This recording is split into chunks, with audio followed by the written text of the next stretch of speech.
Tudo bem? Tudo ótimo. Maravilha. Esse monte de esse monte de tela tudo aberto aí, você vai mostrar alguma coisa que tem a ver com o papo de hoje ou não? Não, Foi só hoje não. para... Só tem um gráfico ali atrás que eu vou fazer referência a ele, mas não vou mostrar, não. Só para ficar bronzeado, né? Eu estava tomando um café com o Daniel e com o Alexandre agora há pouco, e aí o Daniel até falou: você viu como está o mercado hoje? Eu falei: não acompanhei, fiquei o dia inteiro em reunião. Ele falou que estava indo super mal, enfim, e eu Eu acho que rapidamente, só no carro para casa, eu vi que publicaram, Microsoft e Google publicaram os resultados, né? na verdade, já dá para ver. Eu vou dar minha opinião, que eu acho que os Estados Unidos já está entrando numa recessão, mas é uma recessão diferente. Sempre é diferente, né? Ela é uma recessão onde tem várias mini recessões acontecendo ao mesmo tempo, porque o passo de boom e bust aí dessas empresas americanas elas foram desincronizadas pela pandemia. É um negócio super único. Eu acho que fica todo mundo esperando a recessão de 2008, 2009, onde sincronizou tudo, e não é o que a gente está vendo. Mas claramente já tem várias indústrias, eu vejo nas empresas que eu acompanho, que estão em formato de recessão. É, bom, acho que a pandemia inaugurou esse modelo, né? Porque quando ela chegou, lógico que num primeiro momento foi um susto, ninguém sabia ao certo o que ia acontecer, mas algumas indústrias voaram e outras afundaram, né? Então, acho que a gente tem idades relativamente semelhantes e a gente, logicamente, não pegou a pandemia do início do século, né? Então, passado. Então não tinha referência, né? A gente nunca tinha vivido isso. Então eu Não, acho que agora é uma extensão desse modelo, né? na verdade, eu acho que, se você quiser, a gente pode começar a falar aí de recessões, Estados Unidos, como é que isso funciona e tudo Manda mais. bala, Tipo, você senta domina que lá vem aqui. história, né? Tem um monte de coisa que acontece aí. Esse gráfico está atrás de mim aqui, obviamente não vou fazer referência a ele, não vou mostrar em detalhes, mas é um gráfico de toneladas transportadas pela indústria de caminhões dos Estados Unidos.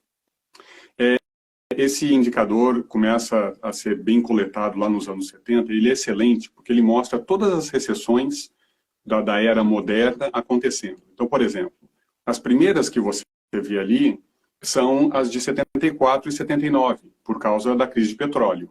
O petróleo sobe muito, o petróleo tinha mais importância ainda como meio de transporte e geração de energia nos Estados Unidos que tem hoje, quase tudo importado, muita coisa importada, e geram duas recessões sucessivas. Né? E também, ao mesmo tempo, recessão de housing, porque o mercado de housing, de construção de housing, estava muito forte nos Estados Unidos e entra também em recessão. Bom, isso passa depois lá que o Volcker leva interest rates, né, para quase 19%. Então, quando alguém reclama agora de 5%, olha, chegou a 19%. Né, outro nível aquilo lá, e obviamente quando ele faz isso, o que já estava ruim lá em 79 piora. Né, e então a crise de housing se aprofunda. Bom, E só para explicar, né, para o pessoal que ele elevou os juros porque a inflação também disparou, né? exato. E esse é o risco que a gente corre agora, né? Naquele tempo, os Estados Unidos tinha muito menos dívida, hoje ele tem muito mais dívida e ele tinha muito menos programas sociais, que hoje são maiores ainda, né? Que gera gastos, custos extras aí para o governo. Bom, então passa esse período e começa a cair taxa de juros, lá mesmo durante os anos 80, então ela já está bem mais baixa do que antes, de novo, ainda muito mais alta do que padrões de hoje, mas isso já é suficiente para gerar outra bolha de housing, que estoura lá nos anos 90. Então você vai ver que o tema housing é super presente na economia americana, né? Porque aqui tem essa particularidade de juros de 30 anos. Nenhum outro país do mundo tem dívida fixa de 30 anos, só os Estados Unidos, nesse volume. Né? E deixa eu só fazer uma observação aqui. Outro dia, quando a gente publicou que a gente ia fazer uma live sobre housing, uma pessoa foi muito sincera, uma pessoa do meu próprio time, não do time dos negócios de finanças, né, outra empresa. Ela foi muito sincera em dizer o seguinte: Bruno, o que é housing? E eu percebi que a gente trata com familiaridade, porque isso é o nosso dia a dia, né? Mas só para traduzir para as pessoas, que a tradução ao pé da letra seria moradia, mas eu acho que uma tradução mais profunda é o mercado de construção e venda de novas residências. Isso é Novas housing. e usados. As duas. Existem home sales, né, que são venda de casas já existentes. É o comércio, né? É o comércio de residências. Comércio e construção de casas. Então, esse é o mercado de housing nos Estados Unidos. Que a casa é o ativo mais importante para o americano. Então, a hora que isso tem alteração nesse valor de forma extremamente, de forma agressiva, tanto na subida quanto na queda, sempre bagunça a economia. Então, isso acontece lá nos anos 90, então a gente entra nos anos 90 relativamente bem. Os anos 90 são muito bons, né, para os Estados Unidos, muita produtividade, os computadores começam a aparecer nos números de produtividade, a economia cresce bem. Bom, e lá então, em 2000, estoura a bolha da internet. E além de estourar a bolha da internet, acontece September 11. E o Greenspan, que era o chair do Fed, pela primeira vez, de forma proposital, ele joga juros para abaixo da inflação, né? E isso gera a primeira crise de housing, a primeira bolha realmente da era moderna de housing. Os preços de casa, de 2000 a 2005, 2006, sobe acima da inflação 55%. Tá? E dali ele cai. Né? E quando ele cai, gera a recessão de 2008, 2009, porque já vinha caindo o volume de casas construídas e o preço lá em 2006, 2007, mas em 2008, para quem assistiu aquele The Big Short, aquilo é verdadeiro, tá? Aquilo existiu mesmo, aquele filme, é um filme documentário, né? É excelente. Eu interagi com várias pessoas daquele cenário, é uma coisa impressionante. Foi daquele jeito mesmo que isso aconteceu, né? E quando estoura essa bolha, ela traz juntos grandes bancos nos Estados Unidos. Então quebra a Bear Stearns, quebra a Lehman, quebra a AIG, que é uma seguradora gigante aqui nos Estados Unidos. Quando isso acontece, aí o que estava ruim realmente piora muito e o que estava ainda ok entra em recessão. Então, em 2008, 2009, bem marcado ali por outubro de 2008, que é quando quebra a Lehman, a recessão é fortíssima, sincronizada, e ela só para lá no começo de 2009, quando o Federal Reserve obriga os bancos americanos a receber um monte de dinheiro. Tá? Nesse momento, ainda o preço de casa está caindo e ele só para de cair em 2012. Ou seja, de 2006 a 2012 para anular a bolha de housing. Então, em 2012, o preço de casa volta para essa referência de inflação. Tá? Sumiu a bolha. Ali, o Fed deveria ter subido os juros. Não o fez. Começa lá em 2016, mais ou menos, vagarosamente, e o preço de casa começa a descolar de novo. Para azar de todo mundo, vem uma pandemia. Isso também não é culpa de ninguém, né? No sentido de que não dava para o Fed planejar uma coisa dessa. Vem uma pandemia, a decisão, acertada ou não, foi de fazer os lockdowns, e o governo americano injeta na economia uma quantidade absurda de dinheiro. Foi mais de 20% do PIB. Foi uma coisa incrível. Né? E isso gera, então, esse boom de consumo que você falou. E agora, estão acontecendo várias coisas. Esse boom de consumo se normalizou e quando ele normaliza, ele passa para baixo da norma. Então, desculpa eu te interromper, mas deixa eu ir traduzindo aqui para o pessoal. A injeção de capital do governo foi principalmente através de auxílio, né? Então, só para as pessoas entenderem que foi o que teve no Brasil, só que nos Estados Unidos o volume financeiro, não só o total absoluto, mas também individual, e a longevidade foi muito maior, né? Muito maior, foi o dobro da brasileira. Foi muito forte. E só para as pessoas terem ideia de o que acontecia com a gente, né, nós empresários nos Estados Unidos, claro que o seu alto executivo, ok, vida normal, mas o seu funcionário de renda menor, um cara que ganhava 3, 4 mil dólares, ele não queria voltar, porque ele dizia, eu vou ficar aqui sem fazer nada, porque o governo me paga 1.200 por semana, se eu tiver esposa e filhos, vou ficar aqui, para que eu vou voltar? Porque se eu voltar eu não posso mais receber. Então, e isso se estendeu por muito tempo e criou até um colapso de falta de mão de obra, com mais um ingrediente inflacionário, né? Mas só para eu ir decorando, Exatamente. só para as pessoas entenderem como é que essa injeção financeira chegou no mercado, né? Principalmente através das pessoas. Exatamente. Então, o que aconteceu? Você teve, então, um excesso de consumo em algumas indústrias, só que outras entraram em crise aguda. Então, se você pegar a indústria de hotéis, ora, em 2020, elas foram quase que aniquiladas. Então, as vendas caem ali 50%, 60% na parte de hotéis.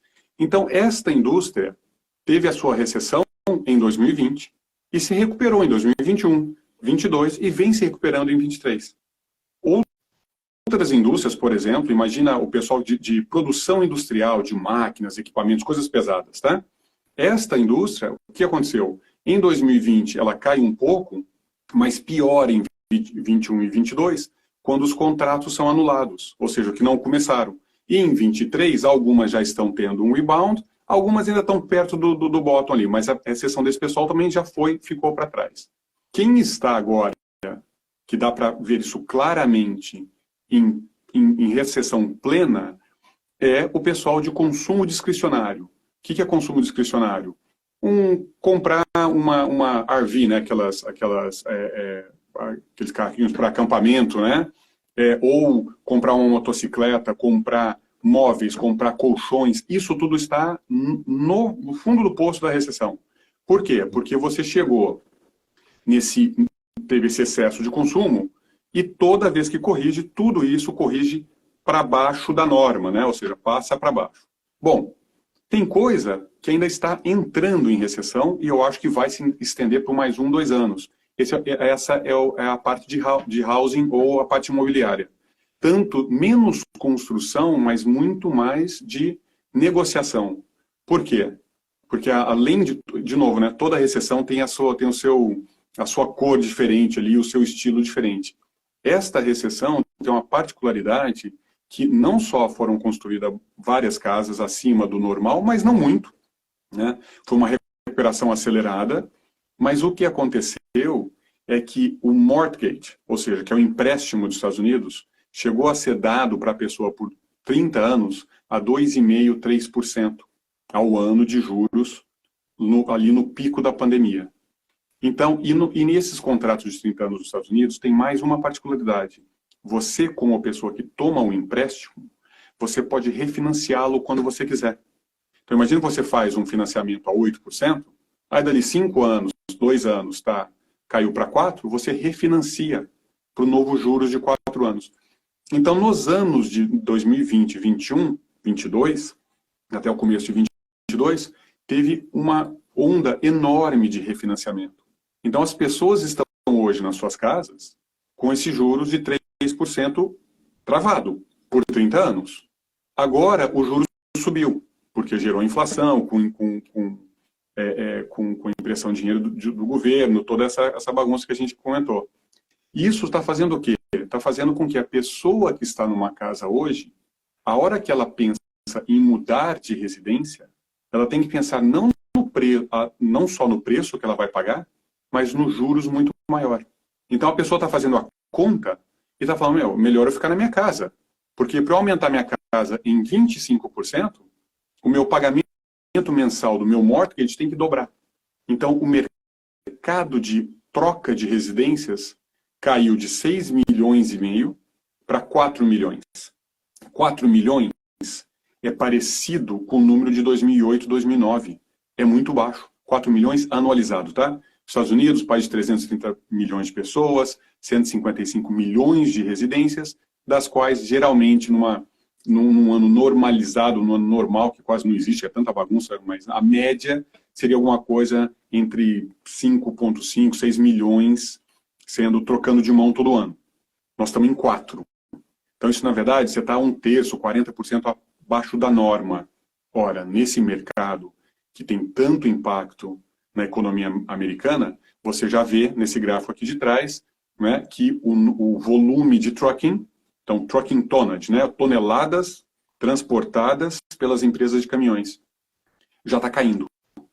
Então parece que a gente está até agora numa crise tipo 1990, aonde housing está caindo, está muito caro, né, o preço de casas está muito caro, tem que corrigir, ninguém está conseguindo comprar nesse preço, ou então os juros abaixa, ou o preço das casas cai. Não tem jeito, tá? Nesse preço não dá, não cabe mais na conta das pessoas. E enquanto essa correção não acontece, o mercado de troca de residências ficou muito menor. Se ele fica menor, Home Depot, Lowe's, empresa que vende material de construção, tudo vai ficar menor. E já está ficando. Isso eu já vejo nas empresas que eu acompanho. Não é assim que vai acontecer. Já aconteceu, já começou faz um ano. Eu só acho que ainda tem mais um tempo para isso acontecer. Né? Então você está tendo, nós estamos tendo essas recessões, né? São rolling recessions, né? Recessões sucessivas. Então pessoal de hotéis e serviços lá em 2020, pessoal industrial 2022, pessoal de consumo 23, housing ainda já está acontecendo, mas deve se acentuar, vai ser em 24, 25. Né? Então não sincronizou. Pode sincronizar e virar 2008, 2009? Lógico que pode. Se os bancos regionais começarem a quebrar, vira. Né? Aí vira 2008, 2009 de novo. Eu espero que a gente não chegue nesse ponto. Né? Mas sempre tem a possibilidade.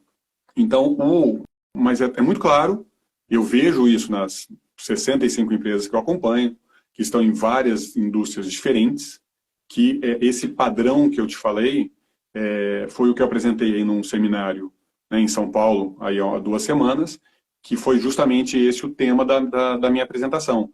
Embora eu não seja economista, esse não seja o meu foco, obviamente, com 65 empresas, que são 65 termômetros na economia americana, você vê claramente esses padrões. Então, acho que a gente já está lá. Né? É só o... Tá, aí você comentou, a gente falou sobre a injeção financeira que existiu no mercado americano e de um outro lado a gente falou algumas indústrias que afundaram. A injeção financeira no mercado americano fez a outras indústrias decolarem. E você mencionou colchões, muita gente partiu para reformar casas. Tudo que era consumo discricionário foi para níveis absurdos. Então, por exemplo, venda por metro quadrado de Home Depot e Lowe's, que é a Telha Norte aqui, né, do 6C, Telha Norte, essas coisas. O pessoal de material de construção aumentou em termos reais 25%. E essas empresas, em 2 anos seguidos, essas empresas são totalmente saturadas. Já tem mais de 2.000 lojas, cada uma delas, Lowe's e Home Depot, né, nos Estados Unidos. Já pararam a expansão de metragem, né, de lojas e espaço físico, já parou isso lá na crise de 2008, 2009. Faz muito tempo. Então é um negócio saturado. Não tem muita coisa acontecendo ali para justificar um crescimento de 25%. E foi o que aconteceu. Né? Então, na verdade, foi desproporcional. Vendas de RVs, né, que são os trailers para acampamento, que é um negócio caro aqui nos Estados Unidos. Né? Elas custam 50 mil, 75 mil, 150 mil, tem uns de mais de 1 milhão, né, que são aqueles ônibus que os caras fazem em chassis de ônibus. É incrível, né? Não tinha para entregar, né? Era tanta venda que não tinha para entregar. O backlog, a empresa falando que, nossa, vamos demorar, não sei quanto, 1, 2 anos para fazer o backlog. Sim, fez, né? Só que agora está vendendo muito abaixo da norma. Então, esse pessoal já está no fundo do poço, de novo, números de crise pesada. Então, mas quando a gente fala de Home Depot, de lojas de material para construção, quando eu e o Danilo a gente conversa, vou tentar fazer aqui com a mão, o Danilo me ajuda. Pré-pandemia, pandemia, algumas indústrias dispararam e aí elas vieram a esse nível de venda. E aí agora despencou. Mas despencou, mas permanece ao nível pré-pandemia ou foi lá para baixo? Tem vários que estão para baixo. Estão níveis para baixo de pré-pandemia. E, de novo, né, agora os Estados Unidos, é super interessante ver o americano tentar fazer a sua adaptação à inflação.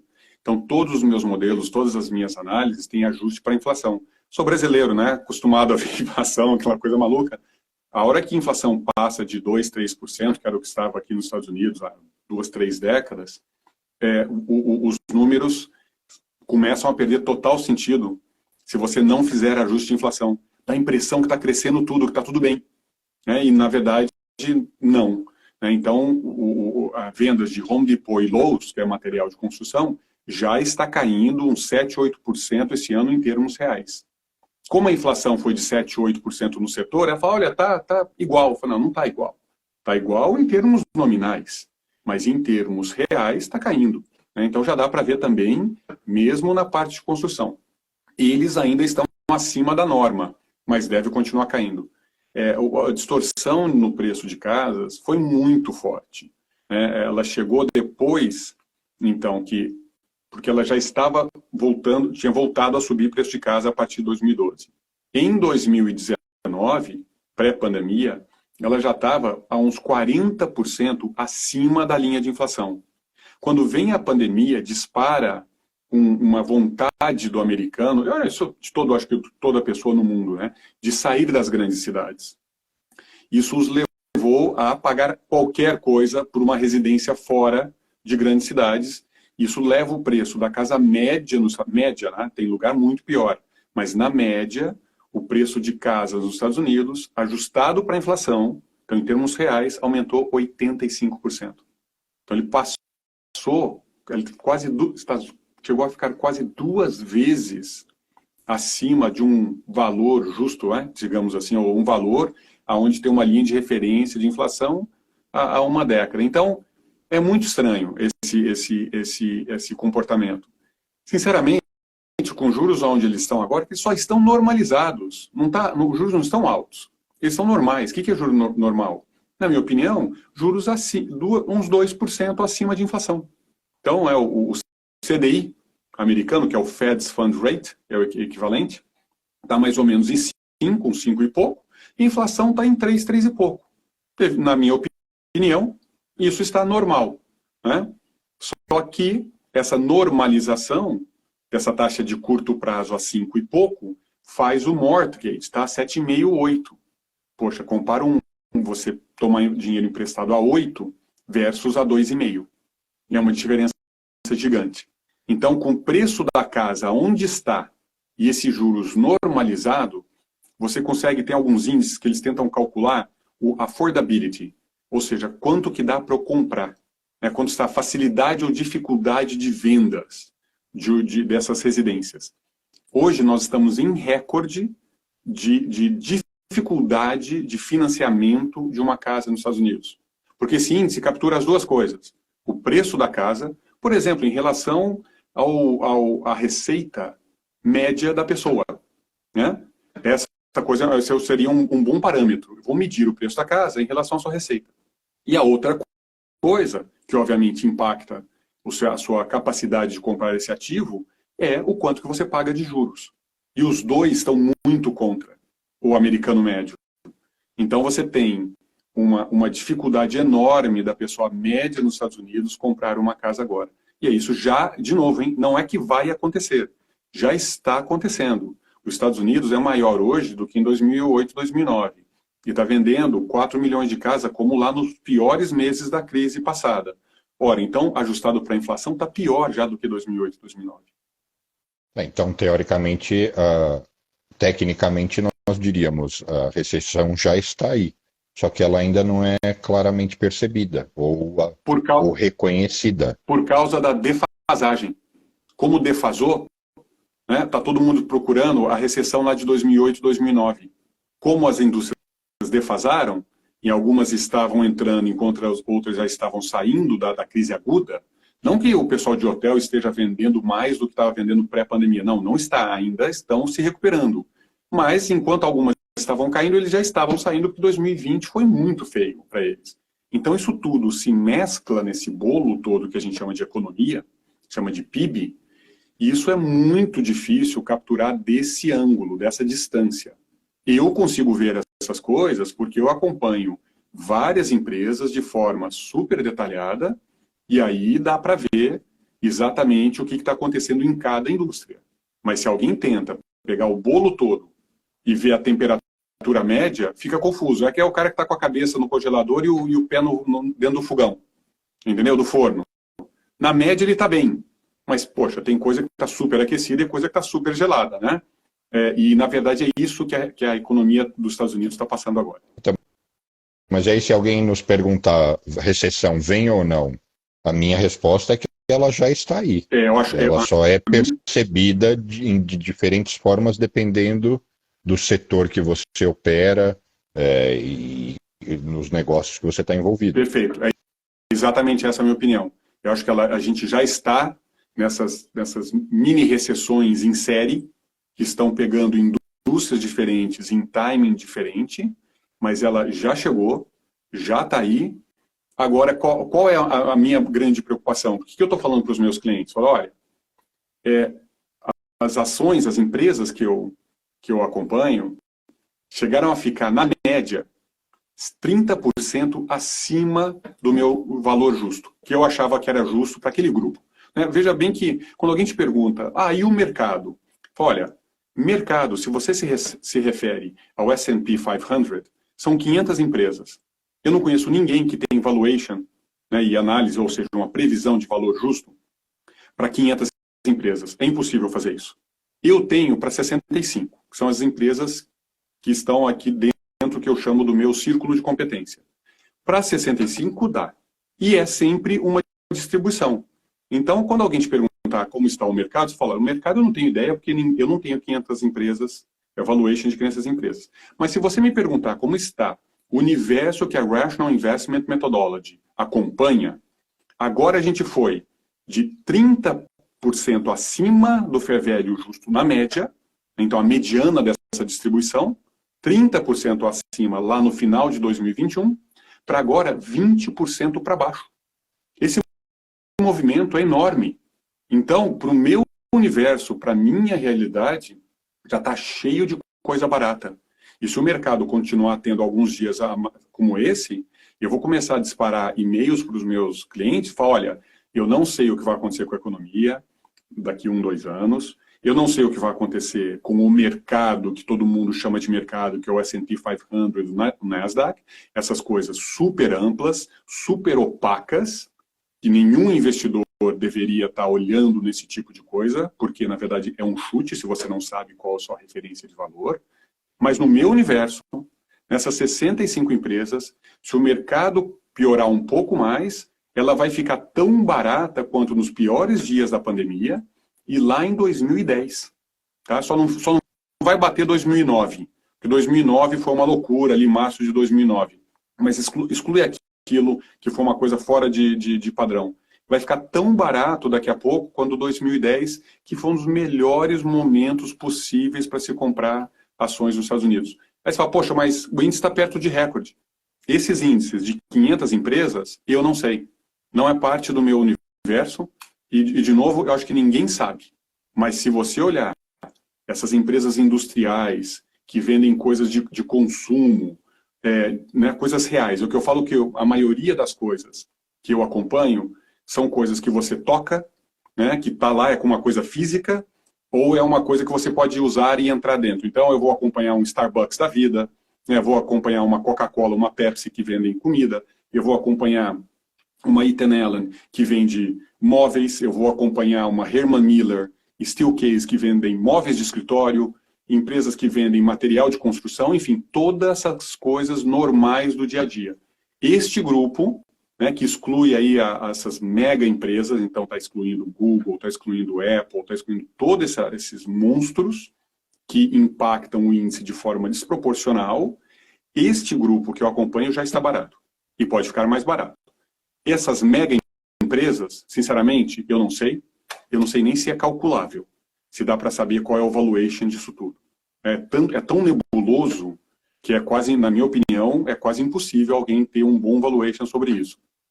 Mas os Estados Unidos, então, seguindo a regra super básica, de investidor, que é o quê? Quando é que você tem que investir? A hora que está barato, a hora que está em crise. Então já tem um monte de empresa boa, empresa sólida, dominante no seu setor, que quase ninguém conhece. O mercado com mais computadores, ele está ficando ele está ficando menos sofisticado, na verdade. Tá cheio de robô, né, de trading sendo feito para usar informações simplórias de valuation, e eles estão levando o preço da ação, como já fazia isso, mas está fazendo de forma mais agora enfática, levando o preço de ação a seguir os ganhos de curto prazo das empresas. Ora, toda empresa tem ciclo. Então, quando a gente está na parte de baixa, é a hora de comprar. Né? Então, enfim, comprar esse grupo de empresas que eu conheço, que é o que eu vendo para os meus clientes, e eu sempre aconselho as pessoas, né? Então, se for para investir, faça o mesmo. Não é ler jornal e pegar o headline ali e tentar levar alguma conclusão. É bem mais complicado do que isso. Né? Então, de novo, não sei o que vai acontecer com esses grandes índices, mas as empresas que eu acompanho já refletem precificação de recessão. Se vai ser uma recessão como 2008, 2009, eu não sei, mas já é uma recessão forte. Olha só algumas das perguntas que eu recebi antes de a gente começar a live.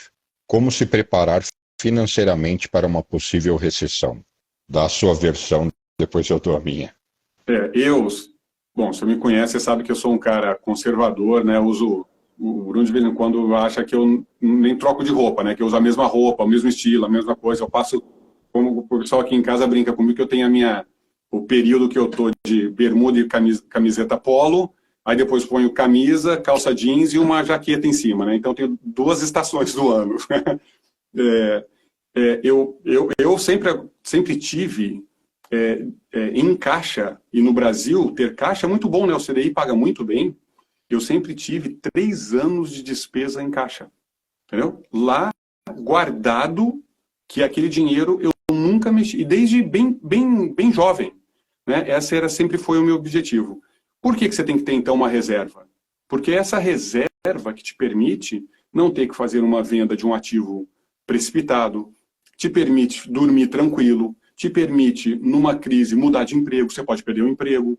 Né? Nada bate você ter investimentos, e no Brasil, uma boa parte disso, pense nas suas despesas, não quer ter 3 anos, quer ter 1, 2 anos, mas não são, tipo, 2 semanas. Né? Essa eu acho que é a melhor maneira de você enfrentar uma recessão. E sempre se treinar para que, em momentos de recessão, é a hora que você compra coisa barata. Né? Compre-se bem, você ganha dinheiro como investidor comprando o que ninguém quer comprar e vendendo o que todo mundo quer comprar. Né? Então, isso é totalmente contra o instinto humano, mas é o que precisa ser feito. Né? Você deu resposta de economista, porque eu falaria a mesma coisa, né? Se preparar para uma recessão é basicamente ter reserva de emergência, porque se você é empresário e se a recessão for muito forte, você tende a ganhar menos dinheiro em geral, né? Supondo que você vende serviço, produto e seu setor vai ser atingido. Se você tem um emprego, você corre o risco de ter um bônus menor, uma comissão em queda ou até mesmo perder o emprego. Então, nada melhor que reserva. Agora, se você é um investidor, se você é um cara que está em outra posição, né? Você tem lastro, aí de fato não existe melhor momento do que quando as coisas ficam voláteis e viram de ponta cabeça, são quando a gente encontra as melhores oportunidades. Aí a pergunta é a seguinte: onde eu posso estudar mais sobre recessão? Eu acho que a recessão em si é uma coisa muito complicada de você entender o que está acontecendo. Obviamente, existem livros, né, sobre economia. Eu acho que isso você vai saber melhor do que eu. Mas coisa que eu ia falar que assim, é bem complexo, mas uma das portas de entrada seria começar a aprender sobre ciclos, né? Eles trazem essa referência. Isso. Então, mas para que isso fique muito mais tangível, aí eu não vou saber como fazer isso no mercado brasileiro. Eu sei aqui, né? Eu estou aqui atento à minha escola de investimento, vem da Columbia Business School, né? O pessoal faz value investing, e tem um cara que começou toda essa, um professor que começou, investidor, professor, que começou isso lá nos anos 20, 30, ele foi inclusive chefe do Warren Buffett, né? O Warren Buffett trabalhou para ele, estudou com ele, trabalhou para ele. O Warren Buffett é um dos homens mais ricos do mundo, com investimentos, que é o Benjamin Graham. E ele escreveu alguns livros. Tem um que parece uma bíblia, que chama Security Analysis. É super complicado, e esse eu só recomendo para quem está se profissionalizando nisso. Mas tem um que chama The Intelligent Investor. Eu não sei se tem tradução para o português, o investidor inteligente. E esses livros são muito bons, porque ele vai contar a história econômica de algumas empresas. Que a economia é isso, né? A economia somos todos nós, o consumidor, as empresas, e isso tudo se reflete ali em qualquer número de vendas e margem de empresas, a economia se reflete ali. Ou melhor, elas formam a economia. Né? Então, se a economia está em boom, você vai ver empresas em boom. E por que é interessante ler esse livro, esse Intelligent Investor? Porque ele é um pouco mais simples, um pouco mais comercial, né? Mas como ele é um livro ali, acho que dos anos 60, quando ele escreveu, o primeiro ele escreveu depois da crise de 29, ele escreveu a primeira versão em 1934. Mas qualquer um desses dois, o que eu acho mais impressionante é quando você ler esses livros, você vai ver como tudo é igual. Não muda. Há 100 anos já se escrevia livros que parece que você está lendo o livro, parece que você está lendo uma página inteira falando do mercado de hoje, de empresas de hoje. Funciona tudo igual. Há muito tempo que as coisas funcionam do mesmo jeito. Então, se você quer se educar, vai lá e aprenda a olhar, né, essas empresas em detalhes, em números. Isso eu acho que vai te dar uma ideia muito melhor do que está acontecendo com a economia e ainda tem um benefício de quebra. Se você se especializar em 1, 2, 3, 4, 5 empresas, seja lá o que for, você pode passar a ser um investidor inteligente nesses ativos. Então, essa empresa eu aprendi como ela funciona. Fui lá e peguei uma empresa de transporte de caminhões no Brasil. Estudei, aprendi. Ora, então invista. Então, lendo esse livro e olhando algumas empresas de verdade, no detalhe, vai ser o melhor indicador que você vai ter sobre a situação da economia. Aí a pergunta seguinte é: você já se beneficiou de uma recessão? Se sim, como? Eu vou deixar você responder, mas é o que a gente mais faz, né? Na verdade é isso, né? Eu sou um investidor profissional e olha o nome da minha empresa, né? Rational Investment Methodology, né? Então, metodologia racional de investimento. Não dá para ser mais quadrado do que isso, né? Mas eu diria, mais calmo no sentido de aproveitar uma recessão. E como que se aproveita uma recessão? Ora, foi a última crise que a gente teve, uma crise relâmpago, foi 2020. Foi o melhor ano de resultado de investimento das minhas estratégias desde 2008. Foi o melhor ano. Por quê? Porque o mercado apavorou, vendeu um monte de coisa. Obviamente, simular uma pandemia como 2020 é muito desafiador e não é normal isso. Mas você vê que uma empresa está passando por um momento ruim, quando a economia está ruim, está cheio de sinal, a forma de se beneficiar é justamente tendo um pouco dessa sua reserva para ser usada para comprar esses ativos que com certeza vão estar mais baratos na recessão do que num boom econômico. Comenta o quanto performou Olha, eu não sei se a lei permite, mas se for um ano chegou a dar 30% em algumas das estratégias, outras mais até. É uma coisa absurda. Isso é muito fora do padrão. Né? Se um investidor tiver um retorno de 10% ao ano, ele é um dos melhores investidores do mundo. 10% você dobra o seu capital a cada 7 anos. Né? Então já é muito. Então a oportunidade vem aí do pânico do mercado em geral. E de novo, com mais computadores, o mercado está seguindo os earnings, né, os ganhos de curto prazo das empresas. Isso é um prato cheio para quem se prepara, para quem estuda. Olha essa pergunta: tenho que ter medo de recessão? Eu acho essa pergunta boa, E essa eu vou agora inverter, eu vou responder primeiro, e depois eu passo a bola. Eu acho que tem que ter medo, sim, porque o medo te faz você se preparar e você estar pronto para momentos que não são fáceis, porque uma recessão ela pode ser uma oportunidade se você estiver preparado, se você tiver reserva de emergência, se você tiver capital para investir e abraçar boas oportunidades, ou a recessão pode ser um momento que vai fazer você andar alguns anos para trás, se não mais. Então, ela pode ser muito ameaçadora para sua estabilidade, para os seus planos, para os seus projetos, para sua evolução em todos os aspectos. Então, eu acho que as pessoas têm que temer, sim.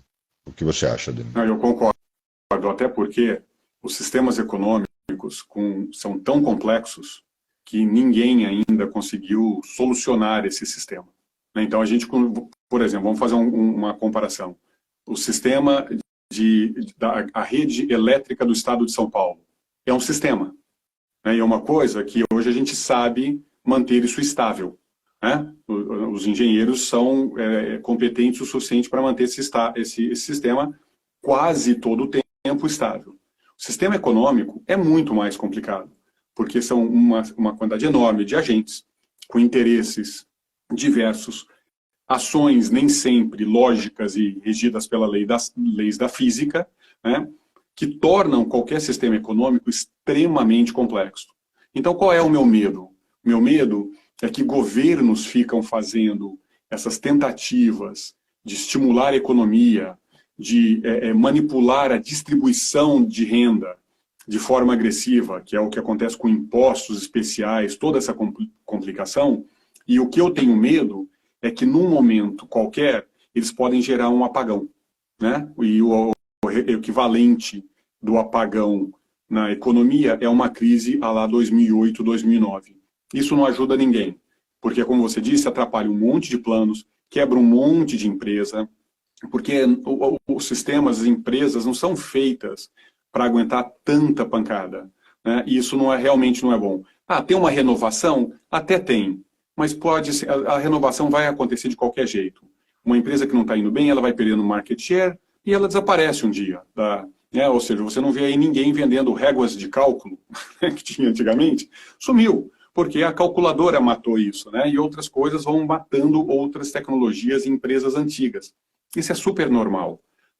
O que não precisa é de uma crise aguda, onde um monte de gente perde emprego, é super estressante.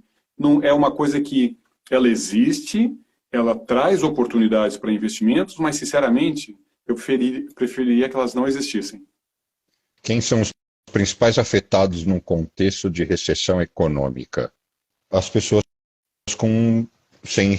dependentes de emprego, com menos recursos, os empresários que não têm lastro e reserva para superarem momentos ruins. Em outras palavras, quem não tem dinheiro, é quem mais é punido.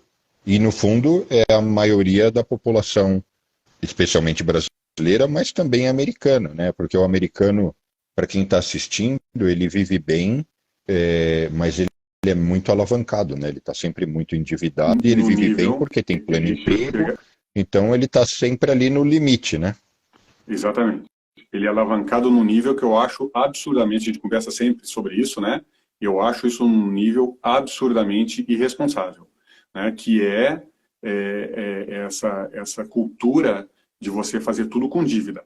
Então, quando eu vou trocar um carro, eu pago em cash, pago o carro, compro o carro à vista. Sempre demora alguns minutos para eu explicar para a pessoa que eu não quero financiamento. Que eles acham que eu estou querendo dizer ali que eu não quero dar nenhum dinheiro, quero financiar todo o carro, sem nenhuma entrada. Fala, não, você não está entendendo, eu quero pagar o carro à vista. E é uma coisa meio estranha para o dia a dia do americano. Eu acho isso uma pena, porque isso não ajuda ninguém, porque você está pagando juros em cima daquela compra. Será que não dava para você ter adiado? Obviamente, o crédito, é óbvio que ele tem a sua função. Ele ajuda empresas a se desenvolverem, uma pessoa a comprar uma casa e pagar durante um certo tempo, que vai melhorar a qualidade de vida da sua pessoa. Então não é que é sempre ruim, né? Mas ficar dependente de empréstimos e ter aquilo consumindo uma grande parte da sua receita, obviamente não é boa. E isso se aplica a empresas também. E é isso, a empresa quebra como a pessoa. Ela, né, quebra no crediário. Obviamente o crediário de uma empresa são linhas com bancos gigantes. Mas acontece a mesma coisa. Então é a alavancagem financeira que é a pior coisa. E sofre mesmo quem fica nessa dependência. E aqui a última pergunta, e que eu achei ótima: podemos pensar num estado de recessão permanente, como se fosse um platô de 2018? Quem enviou foi a Bruna, e a resposta é não, não existe. Ainda bem, né, que da dinâmica econômica. A recessão pode até se estender, mas pensar num estado de recessão permanente, isso não existe. Eu faria a analogia de uma mola, né? A mola pode estar com pouca pressão ou muita, mas toda vez que você comprimir, ela vai retornar. Mais rápido, mais lento. Então a dinâmica econômica é a mesma, porque por mais que ativos percam valor, as pessoas se endividem, a sociedade ela é dinâmica e a economia é reflexo da taxa de natalidade, de vários outros indicadores do crescimento e do envelhecimento das pessoas que se tornam ativas e vão acabar voltando a consumir, voltando a serem produtivas, voltando a se empregar. Então, eu não sei exatamente o que ela quis dizer por recessão permanente, mas ela pode ser, às vezes, um pouco longa, né? A de 2008, especialmente o brasileiro não sentiu, né, dessa forma. Não, Mas o aqui foi americano, muito pior. ela foi longa, né? Ela foi uma recessão longa e pesada. Mas ainda Muito. assim, foi voltando, né? Ela só perde para 1929. Então, 2008, 2009 foi horrível. Ali quase teve um apagão da economia. Mas de lá para cá, tudo recupera, né? Ou quase tudo. O que às vezes acontece, assim, a sociedade, o Brasil também está passando por isso, os Estados Unidos um pouco na frente, a Europa mais ainda, e Japão mais ainda, o mundo está envelhecendo. Com o mundo mais velho, você começa a migrar as necessidades das populações. Então, por exemplo, vendas de barcos per capita nos Estados Unidos, o pico é lá nos anos 80. Né? E aí tem outras coisas. A gente está falando de recessão. Outra coisa que impede uma pessoa de consumir uma coisa discricionária, que ela realmente não precisa, por exemplo, comprar um barco, são impostos. E muitos dos impostos hoje em dia, eles são feitos como colchão, por exemplo, para as pessoas que perdem emprego durante uma recessão. Existe o seguro-desemprego.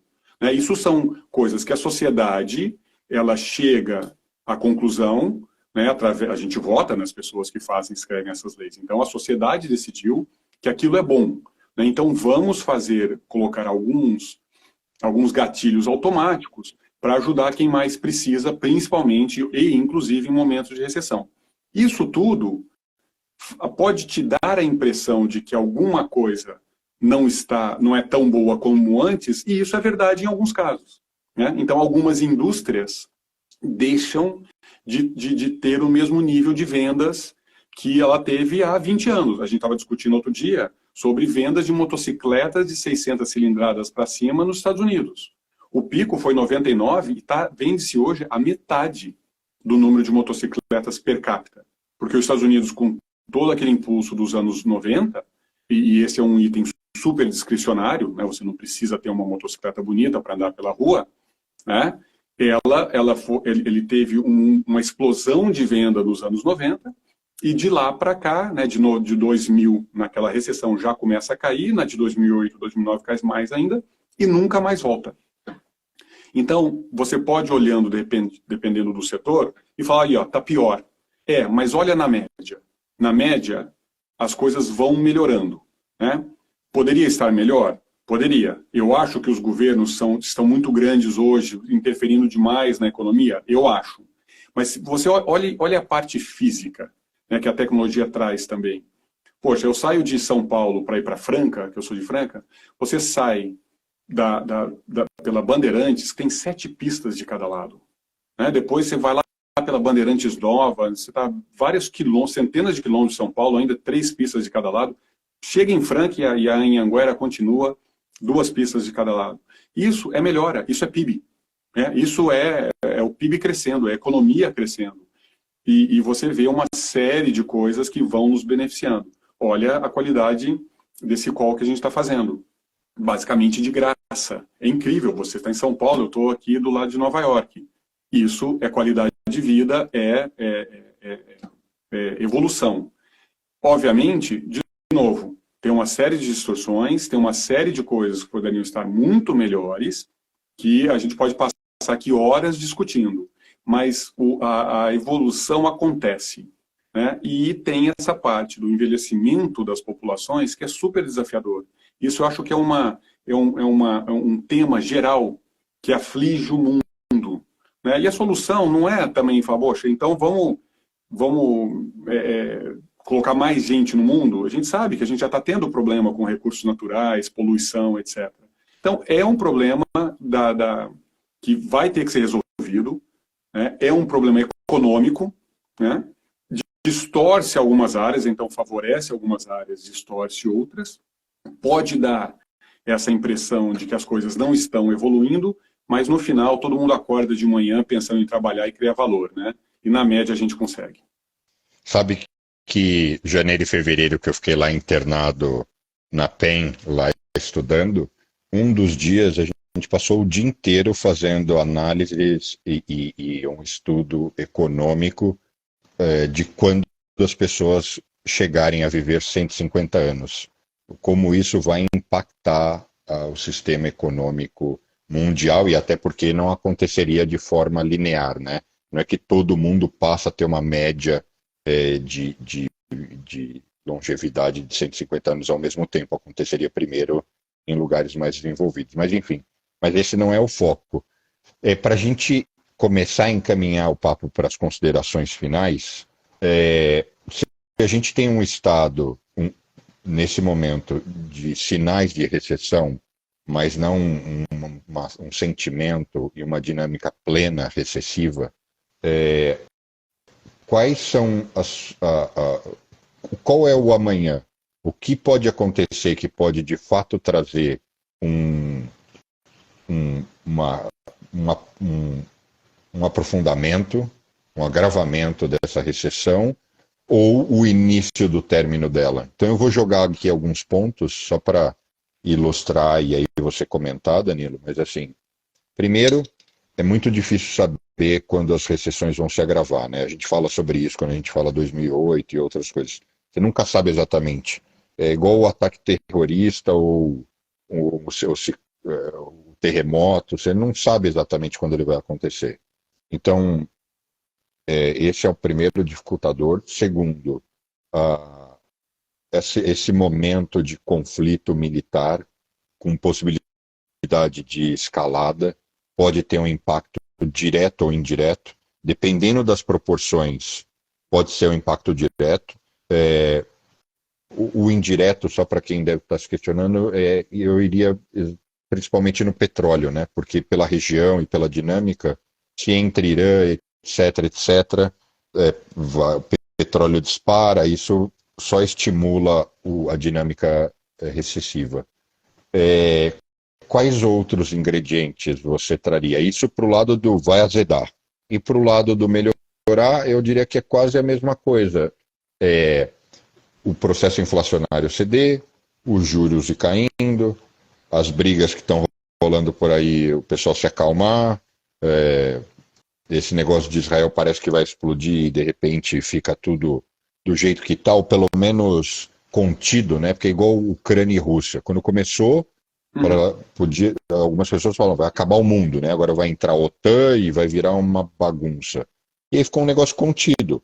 Péssimo, terrível, mas os dois países estão brigando ali, metade do mundo vai lá e apoia a Ucrânia, dá de tudo, mas fala que não está na guerra, e eles vão levando ali e as coisas, e o mundo foi se acomodando, se acostumando com aquilo.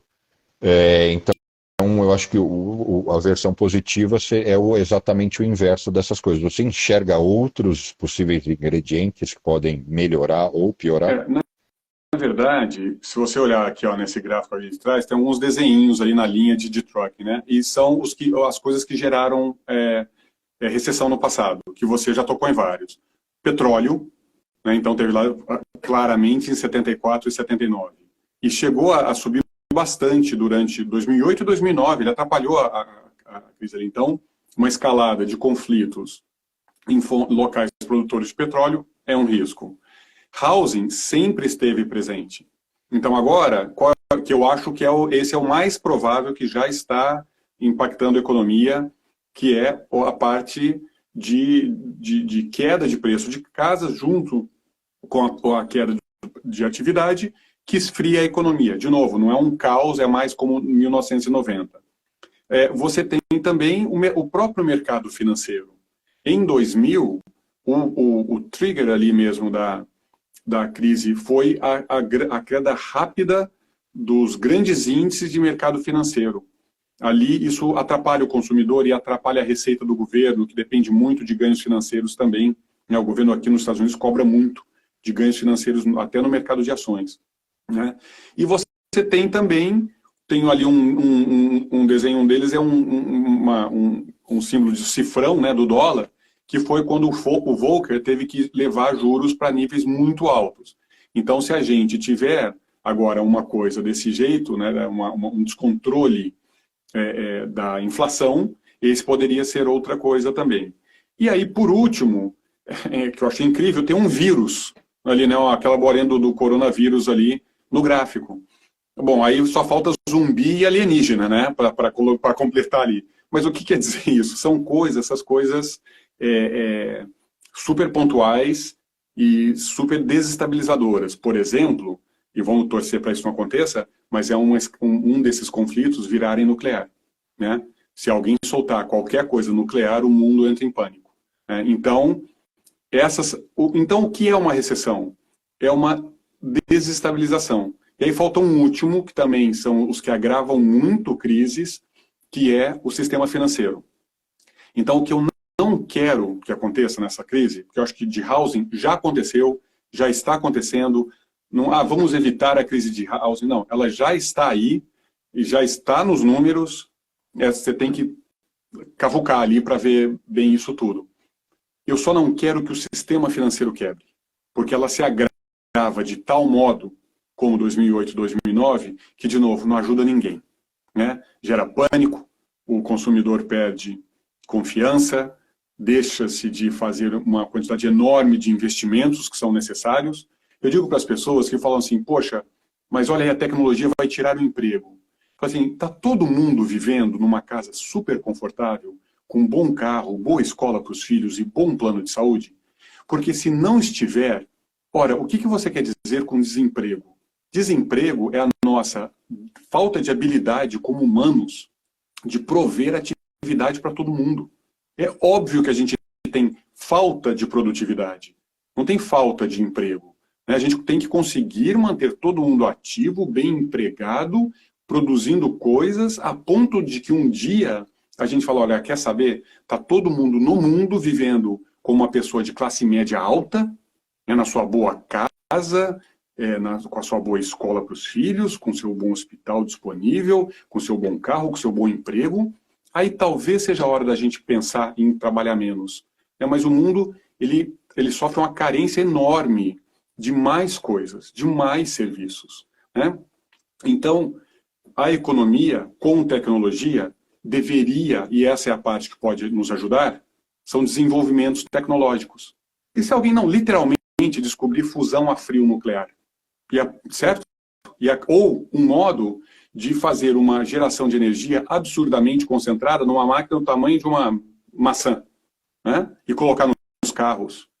Ou se alguém descobrir um raio antigravitacional, vai que existe. E a gente começa a fazer construção levitando coisas. Ou seja, estou viajando aqui, mas esse é o ponto, né? Para dar essa percepção que existe um monte de coisas tecnológicas, né? que estão aí sendo desenvolvidas por um monte de gente, que é isso que pode nos levar a ser um planeta cada vez mais rico. Então não tem que ir para trás, não, mas vão ter essas bagunças, esses ruídos que, de vez em quando, reduzem a atividade econômica, que a gente chama de recessão. Mas isso não é a norma. Então a gente quer estabilidade. E aí, para fechar, você comentou sobre o sistema financeiro. Você enxerga que tem a possibilidade de alguma ameaça nesse sentido, não só agora, mas no longo prazo? Porque a grande verdade é que inúmeros países, para não dizer quase todos, estão super endividados, estão quebrados. Ao mesmo tempo, nós somos mais ricos do que 30, do que 20, do que 10 anos atrás. Eu digo o sistema financeiro mundial. Ele é mais rico, mais dinâmico, tem mais dinheiro, né? Então, tem mais recursos para se operar possíveis soluções e resgates e contemporizar crises. E isso pressupõe-se também que se tem mais conhecimento de até onde pode deixar algumas coisas erradas acontecerem e outras que é mais inteligente interceder e neutralizar o quanto antes. Agora, eu mesmo, quando me perguntam isso, eu falo, é uma das coisas mais difíceis de ter uma visão, porque o sistema está muito complexo. O jeito que a economia se comportou 100 anos para trás não devem servir de referência de como vai funcionar 100 anos para frente, justamente por esses aspectos, né, de expansão monetária, de até excesso de fartura, de muita inovação tecnológica em certos setores. E por que eu abordo isso, Danilo? Porque a gente está falando de recessão, né? Isso seria, sim, um jeito de pegar na veia, né? De machucar muito. Eu diria que o sistema está desbalanceado, né? Porque riqueza não é, na verdade, número num computador, né? Numa conta bancária. Riqueza são coisas físicas. Casas, estradas, hospitais, escolas e, enfim, comida boa, de qualidade para todo mundo, né?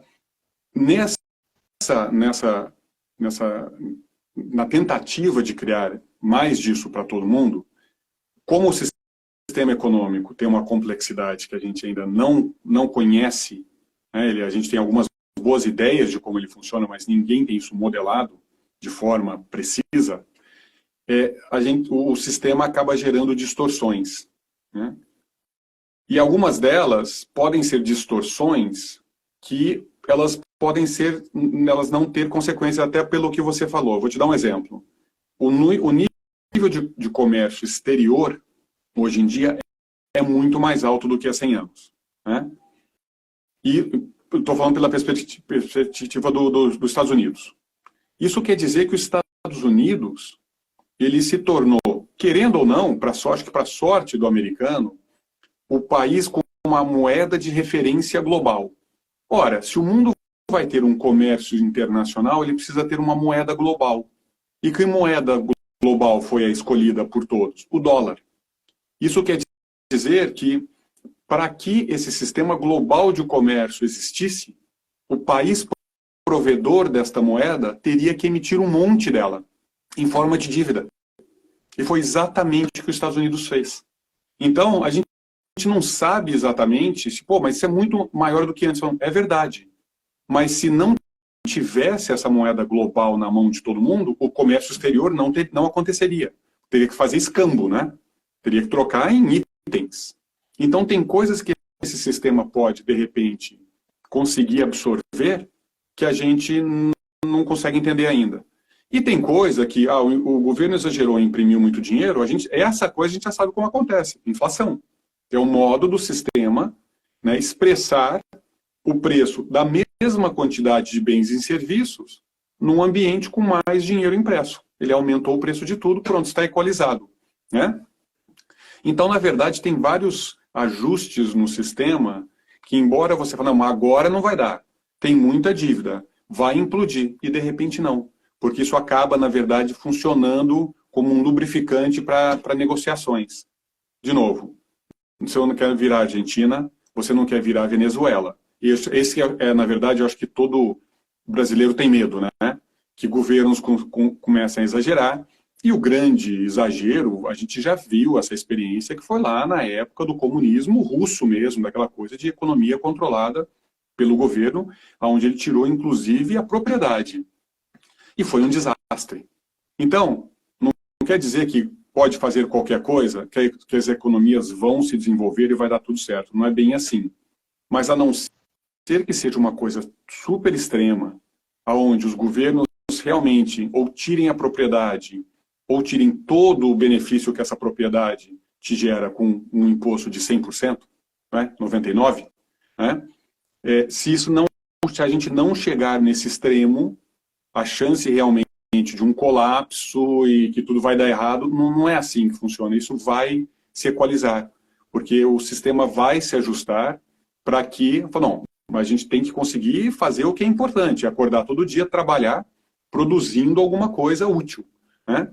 E o sistema financeiro, ele não existe por uma razão própria, ele existe para azeitar toda essa máquina de produtividade real. Até o mercado de ações, porque os números piscam na tela, eu tenho dificuldade de convencer as pessoas que isso, na verdade, nada mais é do que um sistema super eficiente que te permite trocar pedaços de empresa. Você literalmente, a hora que você compra uma ação do Starbucks, você está comprando um pedaço daquela empresa. Isso é fantástico, né? Se as pessoas vão usar de forma correta ou não, é outra coisa. Mas, então, isso é parte do sistema financeiro. Te permitir trocas de pedaços de empresas a custo quase zero. Poxa, isso é fantástico, né? Se gerar distorção e gerar uma bagunça momentária, gera-se a tal da recessão, mas uma hora a gente conserta e a coisa continua. Maravilha. Obrigado, Danilo, por mais um papo. Mais uns dias eu estou de volta aí para a gente marcar nosso almoço e a nossa rotina. E obrigado pelo tempo e por a gente ter batido esse papo. Espero que muita gente que não assistiu ao vivo também assista depois de a gente publicar.